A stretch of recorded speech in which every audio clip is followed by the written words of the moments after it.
Seriously, we've been through this like 1,000 times. Do we really have to do this now? I'm gonna be really late, so can we talk about this later?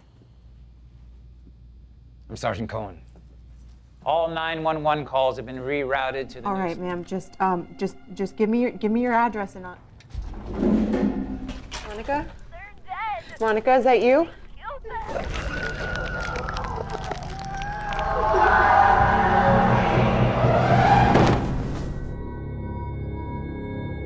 Halo semuanya, selamat datang kembali di Plotarian Channel.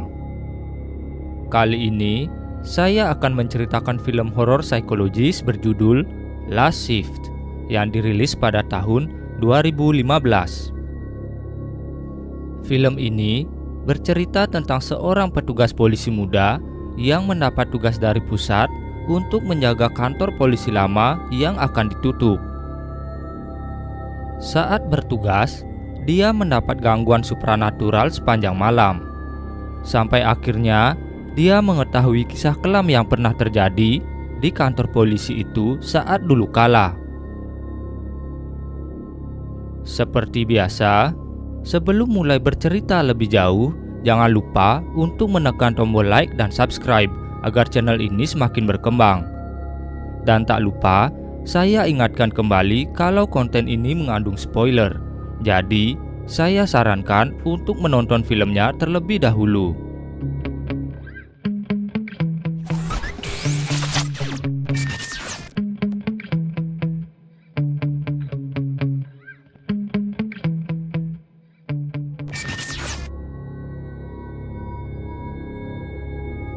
Jessica Loren adalah polisi muda yang ditugaskan untuk menjaga sebuah kantor polisi lama yang akan ditutup.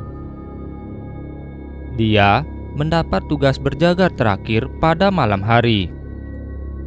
Karena itu adalah tugas pertamanya sebagai polisi, jadi Loren pun tak berpikir macam-macam dan langsung masuk saja. Sesampainya di dalam, dia bertemu dengan seorang polisi senior yang akan dia gantikan berjaga, bernama Cohen. Pria tua itu mengatakan kalau Loren sangat beruntung bisa menjaga kantor polisi lama di shift akhir, karena sebagian besar berkas, barang bukti kejahatan, dan layanan 911 sudah dipindah ke kantor yang baru. Jadi, Loren hanya perlu bersantai menunggu pagi dan petugas kebersihan datang.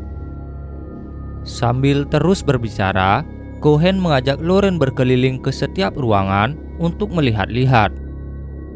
Setelah selesai, dia pun langsung pergi meninggalkan Loren sendirian di sana. Beberapa jam berlalu, Loren mulai merasa mengantuk. Tapi tiba-tiba saja telepon kantor berdering, dan saat diangkat, terdengar suara tangisan seorang wanita yang sedang meminta tolong.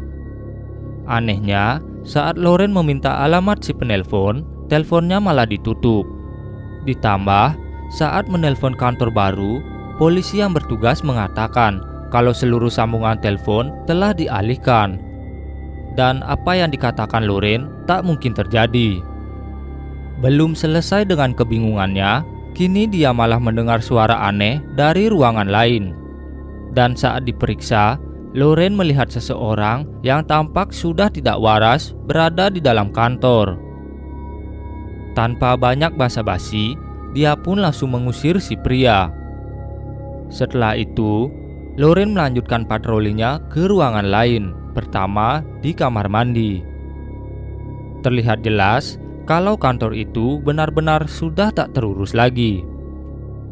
Selanjutnya, dia pergi ke ruang loker. Keanehan kembali terjadi karena tanpa disadari, seluruh pintu loker tiba-tiba terbuka begitu saja. Loren yang lagi-lagi kebingungan memilih untuk kembali ke ruangannya saja. Beberapa saat kemudian, Loren kembali mendapat telepon dari wanita misterius yang tadi menelponnya. Si penelpon mengaku kalau namanya adalah Monica, dan kini dia sedang disekap di sebuah peternakan yang dia sendiri tak tahu lokasinya di mana. Selesai dengan telepon itu, Loren kembali menelpon kantor baru, tapi polisi yang berjaga sama sekali tak membantu. Karena kesal, Loren pun memilih untuk membaca buku sambil menunggu telepon dari Monica lagi. Tak berselang lama, rak besi di belakangnya tiba-tiba bergerak sendiri. Lalu, suara benda berjatuhan terdengar dari ruangan berbeda. Walau takut, namun Loren terpaksa memberanikan dirinya untuk memeriksa dan mencari sumber suara. Setelah ditelusuri, ternyata yang membuat suara berisik itu adalah pria tak waras tadi. Karena kesal sudah dipermainkan, Loren pun memborgol si pria. Dan saat lampu seluruh ruangan tiba-tiba mati, si pria yang melawan akhirnya harus disetrum menggunakan stun gun yang Loren bawa. Masalah selanjutnya, kini dia dan si pria tiba-tiba terkunci dalam satu ruangan. Ditambah, Loren mulai melihat hal-hal aneh. Yang membuat Loren semakin ketakutan adalah lampu tiba-tiba menyala kembali dan pintu yang awalnya terkunci juga tiba-tiba terbuka. Demi menjaga kantornya tetap aman, Loren berniat untuk mengunci seluruh pintu agar tak ada yang masuk lagi. Tapi, dia malah melihat seorang perempuan ada di depan kantor. Perempuan itu bernama Marigold dan mengaku pernah dipenjara di sana. Tak ada yang terlihat aneh padanya. Dia hanya meminta izin berada di sana untuk menghabiskan sebatang rokok saja. Marigold bercerita kalau saat dia di penjara bersamaan dengan kasus keluarga penganut sekte yang biasa dipanggil keluarga Paimon. Ketiganya terkenal karena menculik dan menghabisi seluruh korban yang semuanya merupakan perempuan. Menurut kabar, para penganut itu akhirnya kehilangan nyawa mereka di tangan polisi. Tapi Marigold memastikan kalau berita itu tidaklah benar. Saat di penjara, Marigold mendengar ketiga penganut itu seperti menyanyikan lagu rohani mereka. Dan suatu ketika, mereka tiba-tiba ditemukan sudah menggantung tak bernyawa di sel tahanannya. Setelah menyelesaikan ceritanya, Marigold pergi dari sana. Ketika ingin ke ruangannya, Loren melihat kalau TV di ruang penyidik menyala dan memperlihatkan ketiga tahanan yang baru saja diceritakan Marigold sedang diinterogasi. John dan kedua wanita lainnya berbicara tentang iblis Paimon, sang raja neraka, dan pengorbanan yang harus mereka lakukan. Setelah menonton semua kesaksian itu, Loren kembali mendapat telepon dari Monica. Kali ini, Monica mengatakan kalau para gadis itu berhasil dihabisi, dan kini hanya tersisa dirinya. Sambil terus mengulur waktu, Loren meminta agar Monica menghubungi 911 agar bisa dilacak. Tapi sebelum itu terjadi, Monica tiba-tiba berteriak dan teleponnya juga ikut mati. Pikiran Loren semakin kacau karena dia sama sekali tak bisa membantu gadis malang itu.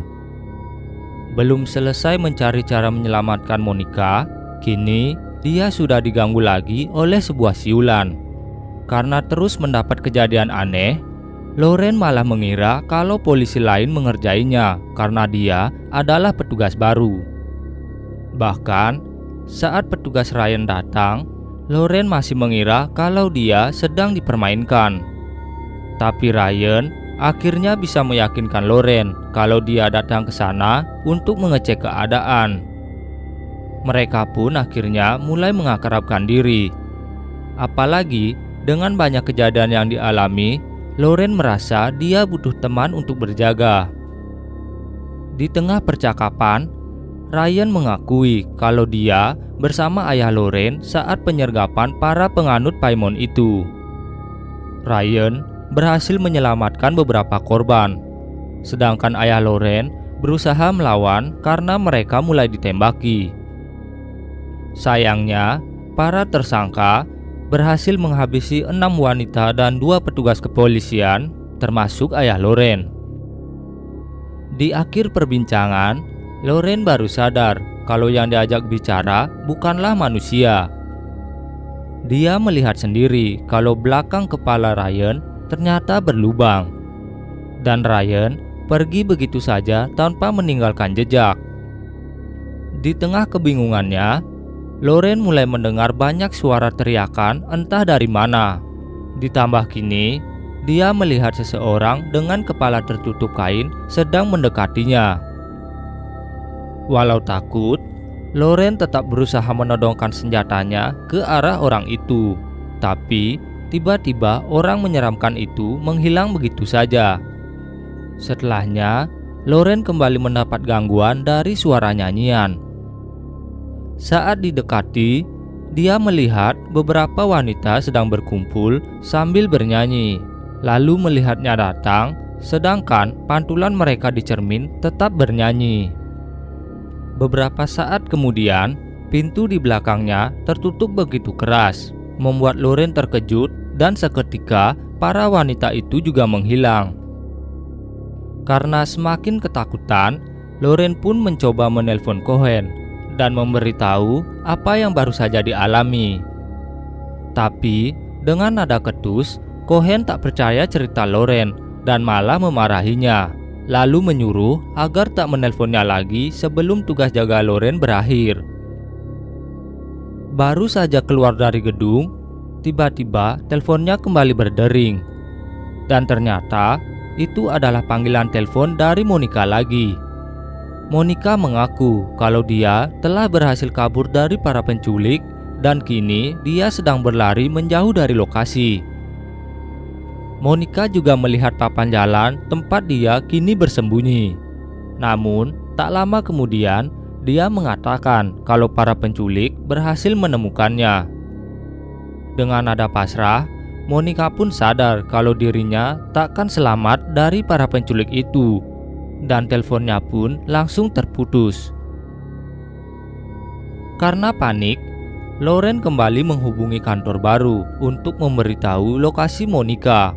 Tapi, petugas mengatakan kalau Monica telah tiada beberapa tahun lalu, dan dia merupakan korban terakhir dari keluarga Paimon. Terdapat banyak luka di tubuhnya, dan saat ditemukan, mayat Monica berada di antara pepohonan, sama seperti lokasi yang Loren terima dari Monica. Menurut petugas, keluarga Paimon mempunyai banyak pengikut yang masih belum tertangkap. Kemungkinan salah satu dari merekalah yang mencoba meneror kantor polisi. Dia juga akhirnya mengakui kalau pemindahan kantor juga karena para petugas mendapat berbagai macam gangguan dari makhluk tak kasat mata. Belum selesai berbicara, Loren terpaksa menutup teleponnya karena dia merasa ada seseorang di depan ruangan. Saat didekati, dia melihat banyak foto dari korban keluarga Paimon, termasuk sang ayah dan Ryan. Beberapa kejadian tentang keluarga Paimon tiba-tiba terlintas di kepalanya, membuat Loren yang tak tahan langsung pingsan di tempat. Beberapa saat kemudian, Loren akhirnya siuman. Namun, dia sadar kalau semua senjata yang dia bawa menghilang. Saat dia bergegas untuk mencari, Loren malah diserang secara tiba-tiba. Tak lama setelah itu, Loren pun terbangun. Dia mendapati kalau kini dia sedang bersama seorang wanita yang sedang menodongkan senjata padanya.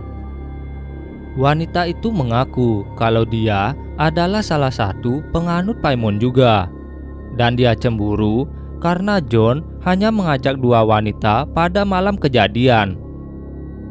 Karena malam ini adalah tepat 1 tahun John tiada, jadi wanita itu memutuskan untuk merayakannya dengan mengakhiri dirinya sendiri, tepat di depan Loren. Setelahnya, telepon kembali berdering. Saat diangkat, itu adalah telepon dari Monica lagi. Monica yang awalnya menangis, tiba-tiba saja tertawa saat Loren mengatakan kalau dia tahu Monica sudah tiada. Bersamaan dengan itu, sosok menyeramkan muncul dari bawah meja kantor. Loren tampak sangat ketakutan, dan karena terpojok, Loren sama sekali tak berani melihat ke sosok menyeramkan itu. Beberapa saat kemudian, sosok itu menghilang begitu saja. Merasa sudah aman, Loren pun berusaha kabur dari sana, namun pintu kantor sama sekali tak bisa dibuka. Pasrah dengan apa yang dialami, Loren pun memberanikan diri untuk memeriksa keadaan pria aneh yang dia tangkap. Ternyata, si pria telah mengakhiri hidupnya dengan meninggalkan banyak coretan di dinding kantor. Semakin lama, gangguan yang Loren dapat semakin aneh saja. Dia diperlihatkan bagaimana John dan kedua wanita lain melakukan ritual mengerikan mereka. Saking seramnya, Loren yang ketakutan langsung kabur dari sana. Tak sampai di situ. Ketika dia kembali ke pintu utama, Loren malah melihat beberapa pria penganut sekte sudah berhasil masuk. Di tengah mereka saling membalas tembakan, entah mengapa para pria itu malah pergi menjauh dari sana, sedangkan Loren yang ingin menghentikan terus mengejar mereka. Sampai akhirnya salah satu dari pria itu berhasil dilumpuhkan. Namun yang tak disangka Loren adalah Cohen tiba-tiba menembaknya dari belakang. Saat sekarat, Loren akhirnya sadar kalau yang dikira penganut Paimon ternyata adalah petugas kebersihan. Selama ini dia telah dimanipulasi, sehingga Loren melihat hal berbeda dari apa yang sebenarnya terjadi. Di akhir cerita, sebelum menghembuskan nafas terakhir, Loren masih sempat menyanyikan lagu yang biasa para penganut Paimon nyanyikan saat melakukan ritual. Setelah itu, mayatnya pun ditutup oleh John bersama kedua wanita pengikutnya. Begitulah akhir dari Last Shift, sebuah film tentang Jessica Loren yang menghabiskan malam untuk berjaga di sebuah kantor polisi lama yang akan segera pindah. Setelah mengalami berbagai macam gangguan supranatural, Loren pun menyadari kalau itu akan menjadi tugas pertama dan terakhirnya sebagai seorang polisi. Terima kasih bagi yang sudah menonton sampai habis. Jangan lupa like, share, dan subscribe. Serta tinggalkan kritik dan saran film selanjutnya di kolom komentar.